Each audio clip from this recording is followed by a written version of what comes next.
예, 제주 추자도 해역에서 다시 대형 해양안전사고가 발생했습니다. 안타깝게 유명을 달리하신 분들의 명복을 빌고 부상자들의 빠른 건강 회복을 기원합니다. 세월호 이후에도 해상 안전관리 문제는 전혀 개선이 되지 않았습니다.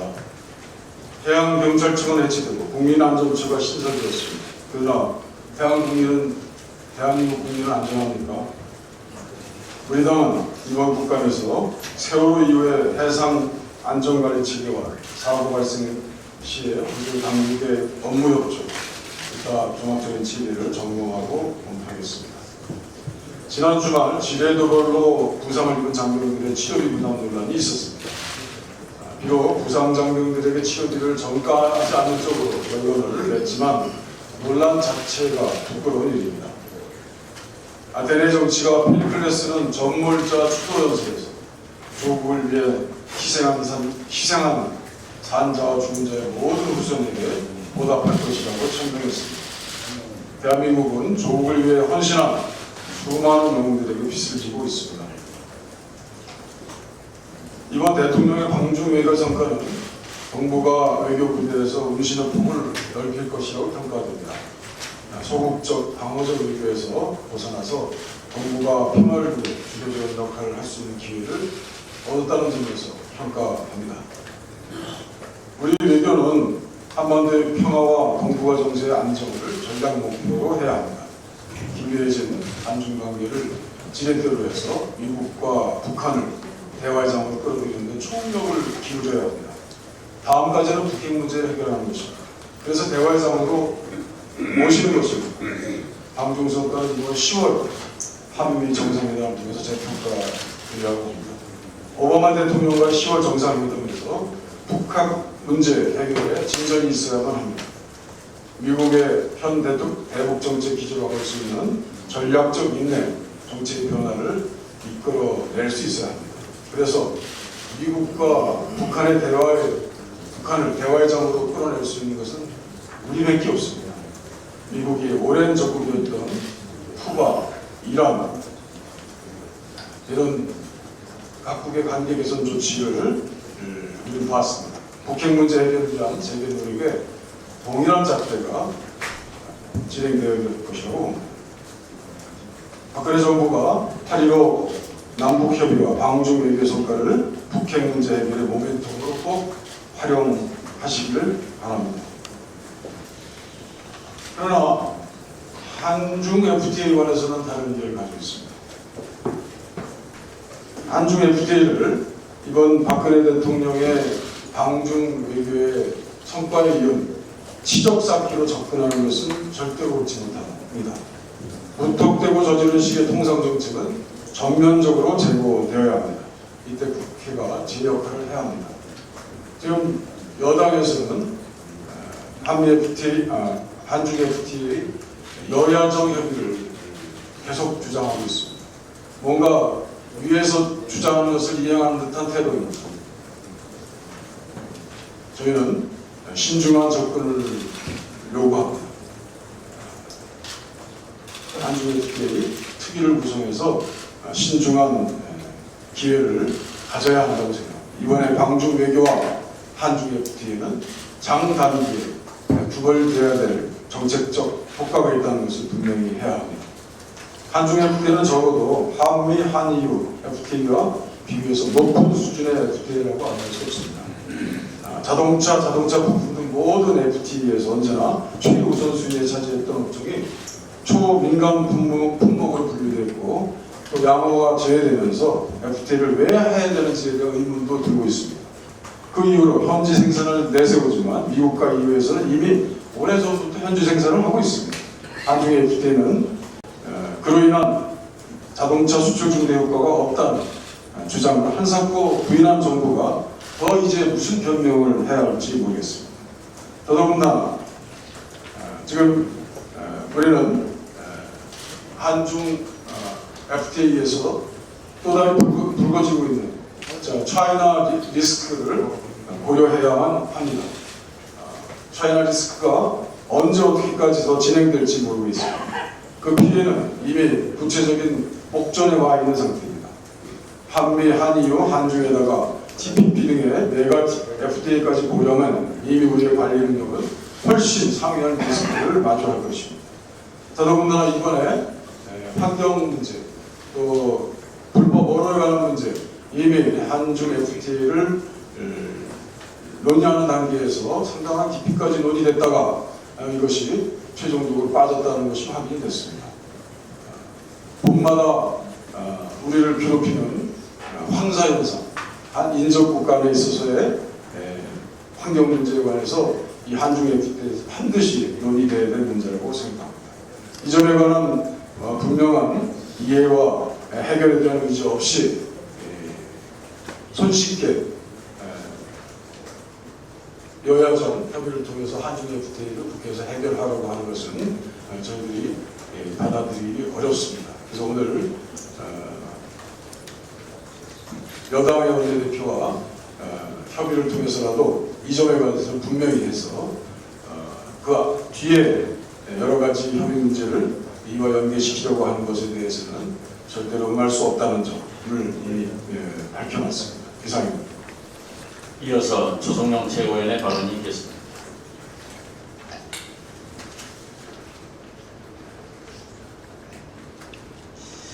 네, 제2의 세월호 사건이 또 발생했습니다. 먼저 희생자 여러분의 명복을 빕니다.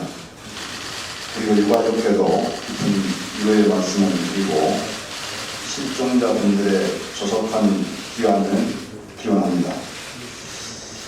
우리는 세월호 참사를 겪으면서 안전한 나라, 새로운 대한민국을 만들겠다고 다짐을 했습니다. 대통령께서도 국가 대개조를 말씀하시며 안전한 대한민국을 만들겠다고 약속했지만 여전히 우리 사회는 사건, 사고가 끊이지 않고 있고 아직도 우리 국민들은 불안한 대한민국 속에 살고 있습니다. 국민의 22%만이 우리 사회가 안전하다고 답변하고 있습니다. 이번 사고도 낚싯배에 도대체 몇 명이 탔는지 정확한 인원 파악도 안 될 정도로 관리 체계가 허술했던 것 같습니다. 국가의 가장 근본적인 전제 이유는 국민의 생명과 안전을 지키는 것입니다. 이는 국가의 우선순위가 아니라 국가의 의무입니다. 그 의무를 다할 때 국민은 국가를 신뢰할 것입니다.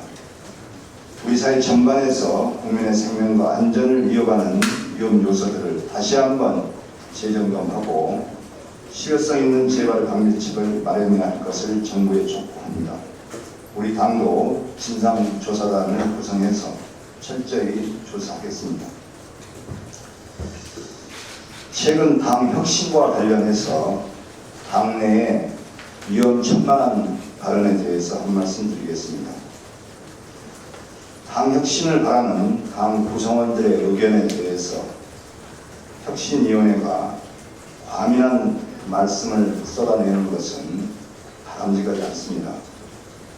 혁신위는 특히 혁신위 활동이 끝나가는 지금쯤이면 오히려 다양하고 많은 의견을 듣고 종합적인 혁신안을 다듬고 정리해야 할 시기라고 봅니다. 그런데도 불구하고 전직 당 대표들이 당을 위한 춘정에서 말씀하신 것에 대해서 그건을 서슴지 않는 태도는 당의 혁신과 단합에 전혀 도움이 되지 않을 것 같습니다. 최고위원회는 더 큰 혁신을 위해서 혁신위원회에 혁신안을 만드는 정권을 위임한 것이지 당내 권력 투쟁을 하라고 권한을 맡긴 것은 아닙니다. 지금껏 혁신위원회가 많은 고생을 하셨습니다만 당 내외의 객관적인 평가가 반드시 호의적인 것만은 아닙니다. 당 내에도 혁신위원회 못지않게 당의 혁신을 생각하는 분들이 많다는 것을 인정해야 합니다. 우리 당의 혁신이 성공하기 위해서는 당내는 물론이고 국민들의 목소리에 귀를 열어놓아야 합니다. 민심을 잘 경청하는 것, 이것이 혁신의 출발점이라는 점을 말씀드립니다. 이상입니다. 이어서 전병헌 최고위원의 발언이 있겠습니다.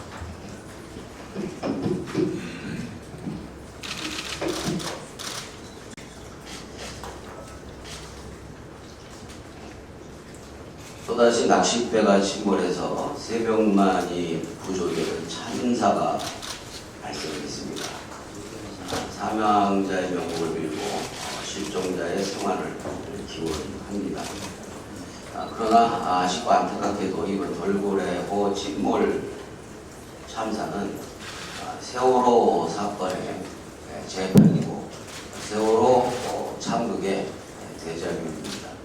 정부는 더 이상 참극의 악순환이 되지 않도록 보다 근본적이고 적극적인 처방과 노력이 필요합니다. 대호각성을 촉구합니다. 포탈을 겁박해서 인터넷 기사 편집권까지 건멸하겠다라는 새누리당의 태도는 보도 지침으로 언론을 통제하겠다라는 군부 독재 시절 연상케 합니다. 여전히 새누리당은 군부 독재 시절의 추억에서 벗어나지 못하고 있는 것 아닌가 의심스럽습니다. 포탈 편집과 관련해서 사실 울고 싶은 것은 야당이었습니다. 그러나 그동안 속으로 미소만 있던 새누리당이 정색을 하고 포탈을 겁박해 가면서 편집권에 침해하고 그리고 그것을 자신들에게 보다 더 확실하게 유리하게 만들겠다라고 나서는 것은 매우 야비한 민주주의 파괴 행위입니다. OECD 회원국 가운데 34개국 중에 언론자유 지수가 우리 대한민국이 새누리당 정권 집권 이래 31호 최하위권으로 추락해 하는 것이 현실입니다. 그동안의 방송 장악도 부족해서 포탈까지 겁박해서 보다 확실하게 장악하겠다는 의도는 포기하길 바랍니다. 매우 불순한 발상이고 그리고 위험천만한 책동임을 경고합니다.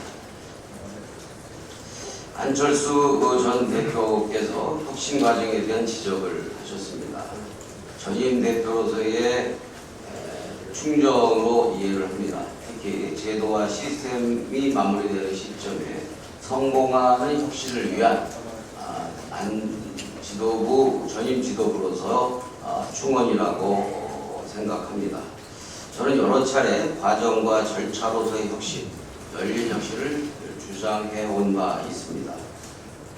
그러나 우리 정치 현실이 혁신 그 자체가 감동을 주기에는 매우 어렵고 험한 현실입니다. 오히려 지금은 혁신 이후에 달라진 당의 모습으로 평가를 받아가야 한다고 생각합니다. 실천 의지와 실천 과정을 통한 평가를 받기 위해 무엇보다도 당의 단결과 단합이 가장 근본적인 필요 충분 조건입니다. 그런 의미에서 혁신위와 안 전 대표 간의 분란이 그대로 노출되는 것은 누구에게도 도움이 되지 않는다고 생각합니다. 선의의 취지는 받아들이고 오해가 있다면 적극적으로 대화에 나서야 할 것입니다. 독선과 독주는 누구에게도 도움이 안 됩니다. 혁신에 독이 될 뿐입니다. 자기 생각만이 옳고 또는 자기가 직접 하지 않으면 틀리다라는 태도야말로 혁신에 방해가 될 뿐이라고 생각을 합니다. 화합과 단결을 깨는 분열과 분란은 아무리 좋은 명분을 갖다 붙여도 지금 우리의 현실에서는 국면의 극약이 될 수 있음을 스스로가 명심해야 한다고 생각합니다. 다시 한번 혁신의 가장 기초인 화합과 단합 그리고 대화와 소통을 촉구합니다. 이어서 고용식 최고위원의 발언이 있겠습니다.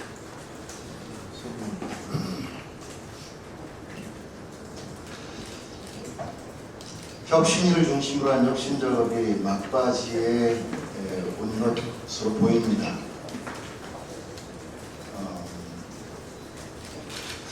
아직은 혁신을 중심으로 한 혁신 과정이 끝나지 않았습니다. 혁신의 그간의 혁신 작업과 내용과 관련해서 섣부르게 예단하거나 규정하는 그러한 평가와 발언들 또한 자제되어야 되고, 반대로 혁신이는 절차와 과정을 통해서 혁신이 국민에게는 감동을 주고 당과 당원들에게는 혁신 더 나아가 통합의 기초와 토대가 될 수 있도록 지금은 좀 더 지혜와 열린 자세로 노력해야 하는 시점입니다. 남은 기간 충분히 서로에 대한 존중과 배려를 토대로 대화하고 논의하고, 그리고 당의 혁신과 통합을 위한 서로의 역할들을 모아 나가야 할 중요한 시점입니다. 서로 자중자애하고 혁신과 통합을 위한 지혜와 힘을 모으기 위해서 노력해 줄 것을 지도부의 한 사람으로서 당부드리고 싶습니다. 새누리당이 내년 총선을 앞두고 노골적으로 대형 포털 사이트에 대한 재갈을 물리기에 나섰습니다. 정부 여당의 포털 길들이기가 어제 오늘 일은 아닙니다. 새누리당 김무성 대표는 여의도연구원의 포털 모바일 뉴스 메인 화면 빅데이터 분석 보고서를 바탕으로 네이버 다음 등 포털 사이트의 뉴스 서비스가 정치적으로 편향됐다며 국정감사에서 네이버 다음 카카오의 의장을 증인으로 불러 적극적으로 문제 제기하겠다고 나서고 있습니다.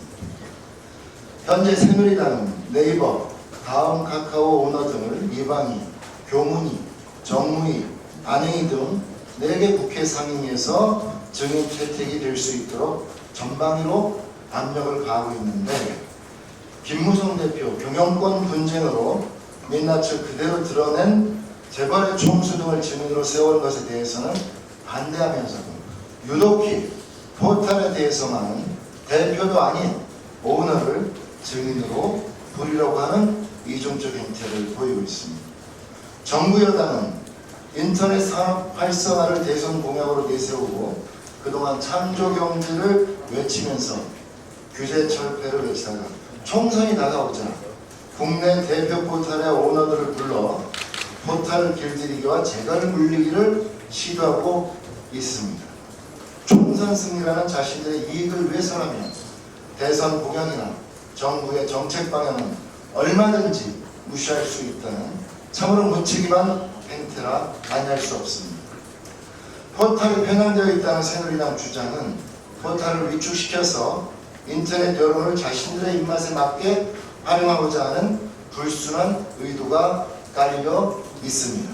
정부와 새누리당은 그동안 정치권과 시민단체들의 반대에도 불구하고 보수 언론의 종합편성 채널에 각종 특혜를 준 등 신문과 방송 등의 영향력을 행사해 왔습니다. 여기서 한 걸음 더 나아가서 이제는 인터넷 뉴스 서비스도 자신들의 입맛에 맞는 뉴스로만 채우려고 하고 있는 것인데, 이는 정부와 새누리당의 언론 장악의 결정판이라고 봅니다.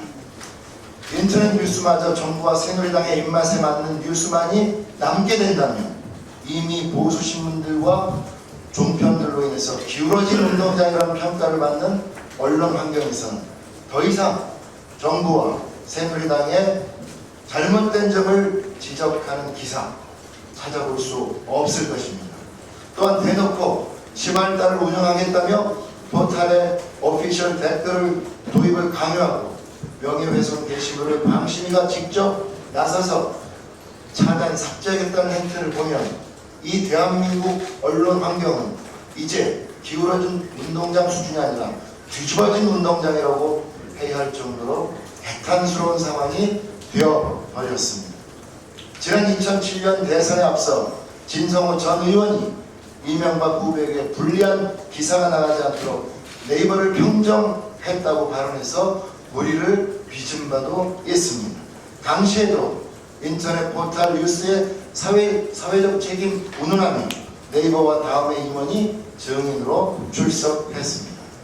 또 다음 카카오에 대해서는 광우병 파동과 세월호 참사 그리고 메르스 사태 등 정권에 불리한 일이 생길 때마다 뜬금없는 특별 세무조사를 실시해서 길들이기라는 강한 의혹을 삼 바 있습니다. 2009년에 네이버 뉴스 캐스트 이슈로 네이버 다음 증인 채택, 2012년에는 뉴스 골드제 편향성 이슈로 주요 선거 직전에 네이버 다음 국정감사 증인으로 부른 바가 있습니다. 이렇게 새누리당은 선거 때마다 포탈을 정적으로 장악하려는 기도를 지속적으로 해오고 있습니다. 이는 언론만 장악하면 이명박 박근혜의 지난 10년의 문제점을 감출 수 있다고 생각하는 참으로 골지각한 행태라고 비판하지 않을 수 없습니다. 새누리당의 주장처럼 인터넷에 정부와 여당의 비판 부정적인 기사가 넘쳐난다면 이는 포탈이 그런 기사만을 찾아낸 것이 아니라 정부와 여당의 잘못이 그만큼 크다는 뜻일 것입니다. 정부와 새누리당이 지금 신경을 써야 하는 것은 포탈의 불공정성 문제가 아니라 폐유조선이라는 말이 나올 정도로 팍팍해진 서민들의 삶이라는 점을 명확히 인식하기 바랍니다.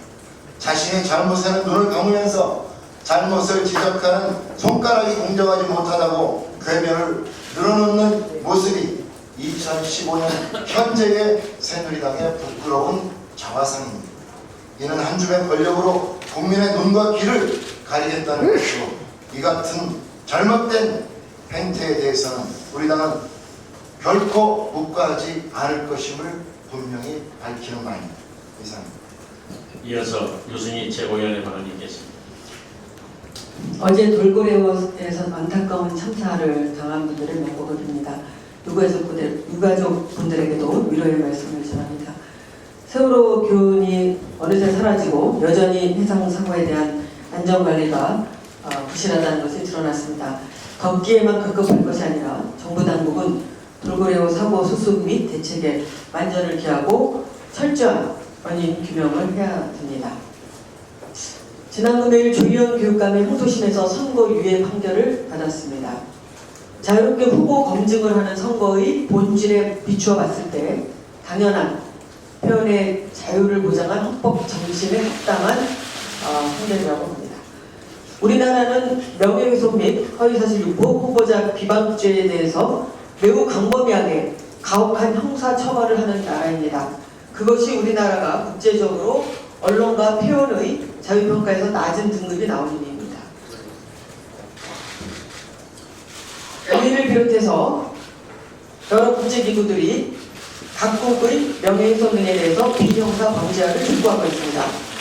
반기문 UN 사무총장도 명예훼손 비형사 방지하를 촉구했습니다.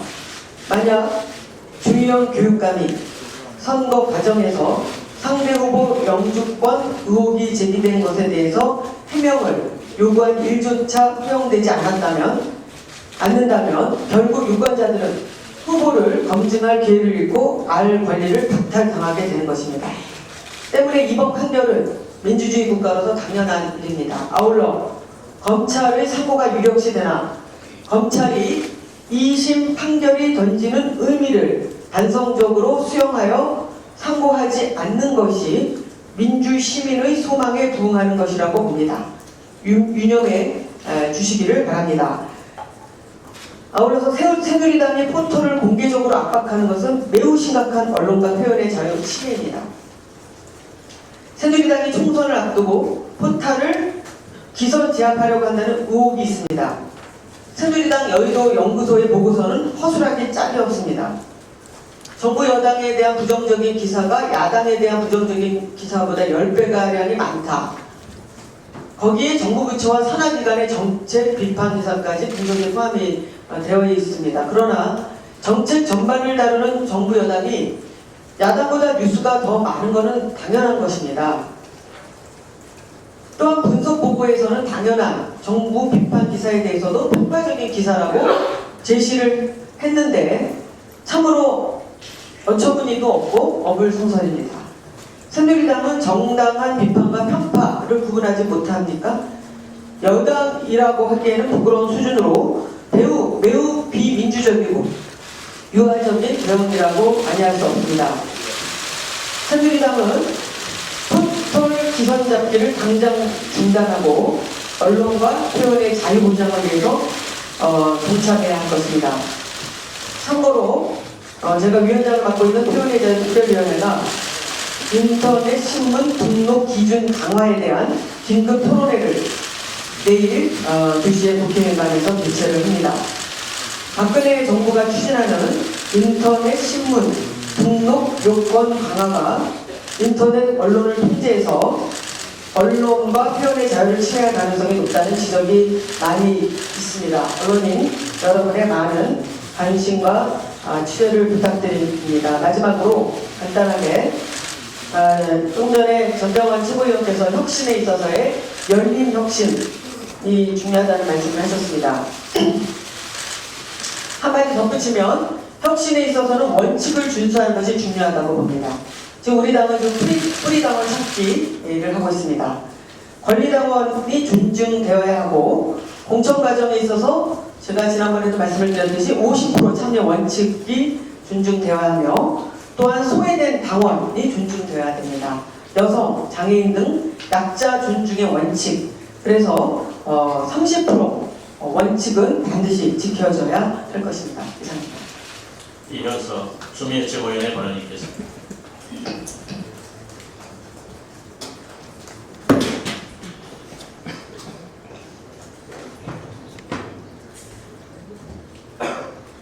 정기국회가 문을 열었고 여야가 한 목소리로 청년 일자리 대책 마련을 촉구하고 있습니다만 정부가 주도하는 노사정위원회 노동개혁 논의가 파행을 거듭하는 시점에 이제는 국회가 주도적으로 해법을 찾아갔을 때가 왔습니다.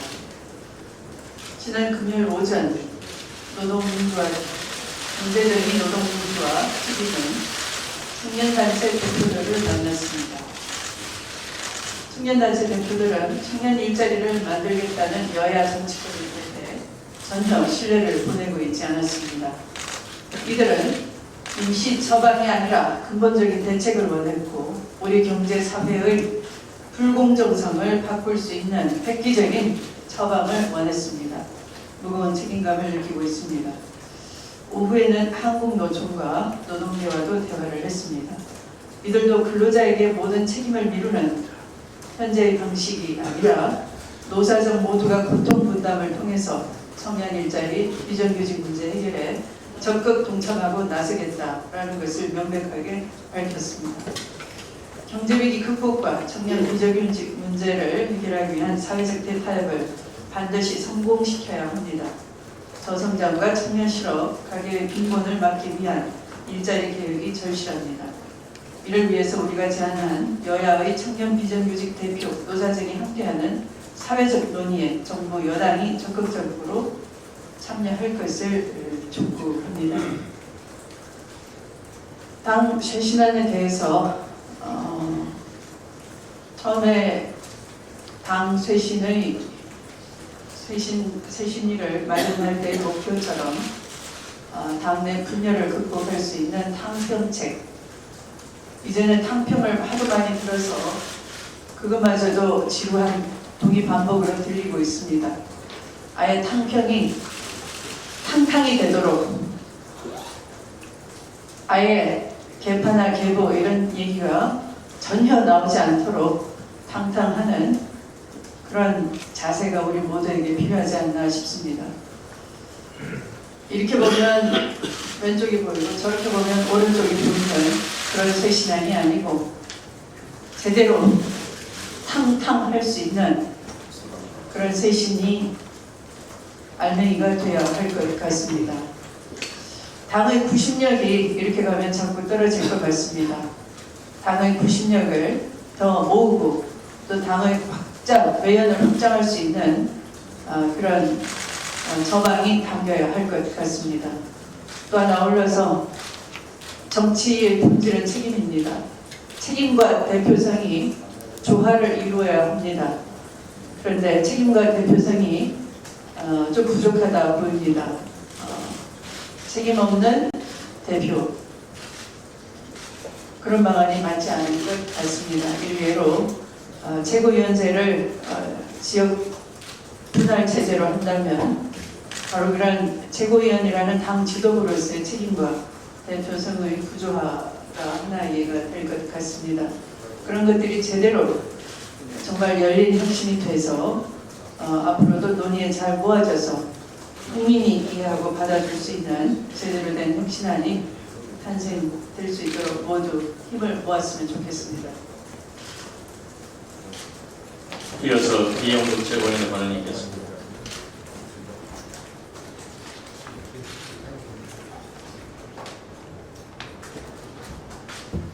제가 택시를 타고 가는데 어느 분이 편승을 했습니다.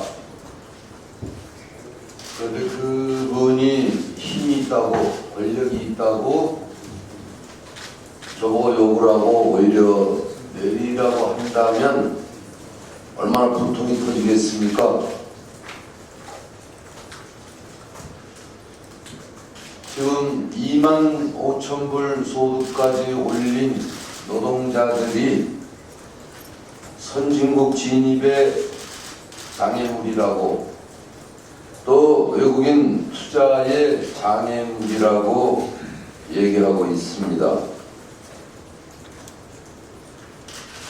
금요일자 JTBC 팩트체크에 나온 얘기를 인용해서 말씀드려 보겠습니다.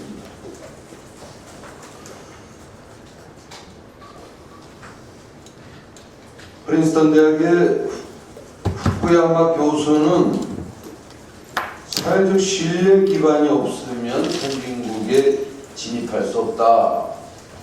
이 사회적 신뢰가 가장 떨어지는 나라가 대한민국이다, 이렇게 얘기했습니다.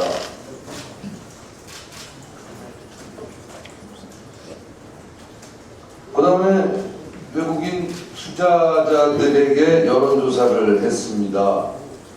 지금 한국 투자에서 가장 걸림돌이 되는 우선순위, 첫 번째가 사업 용이성, 그 다음에 정부 규제, 세 번째가 정치 불안, 네 번째가 노사 문제였습니다.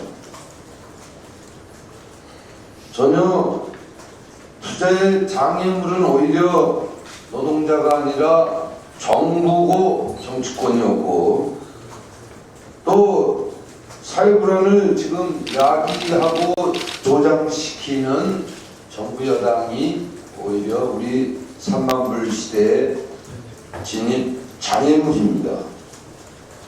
지금 박근혜 대통령은 아버지와 아들을 싸움치고 있고, 김무성 대표는 노노간의 이간질을 시키면서 사회 불안을 조장하고 있습니다.